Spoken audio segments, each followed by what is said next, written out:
poursuit à Rouyn-Noranda puisque Roxane Lemaire, Gilles Chapado met de la pression afin que Québec adopte un projet de loi donnant plus de pouvoir à sa municipalité et aux autres. Exactement, André. Il ne veut pas que le projet de loi 22 meure au feuilleton avant la fin des travaux parlementaires prévus vendredi.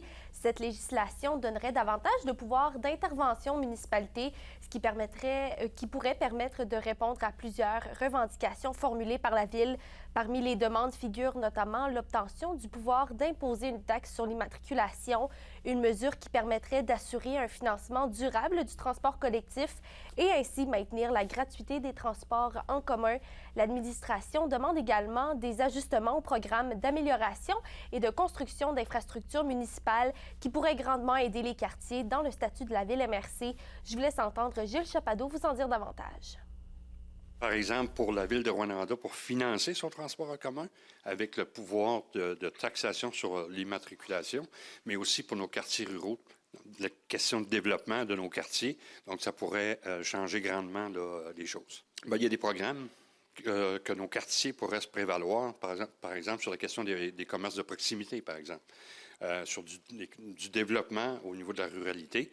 On n'est pas capable d'y avoir accès, alors que, par exemple, les villages au Témiscamingue ont droit à ces programmes-là.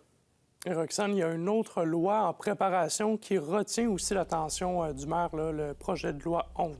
Oui, c'est celui qui vise à modifier la loi sur la qualité de l'environnement afin d'entériner l'autorisation ministérielle de la fonderie Horn.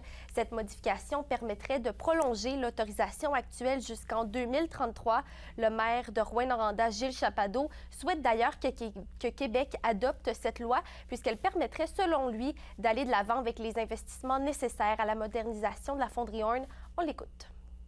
Ce que j'ai entendu, c'est qu'il passerait à l'Assemblée nationale d'ici vendredi, donc probablement dans les 2 prochains jours, dans les 2 derniers jours qui restent. Moi, ce qui va me satisfaire, c'est quand je vais entendre Glencore dire le projet de loi est adopté. Maintenant, c'est dans la cour de Glencore pour réduire les émissions et investir massivement comme ils se sont engagés à faire.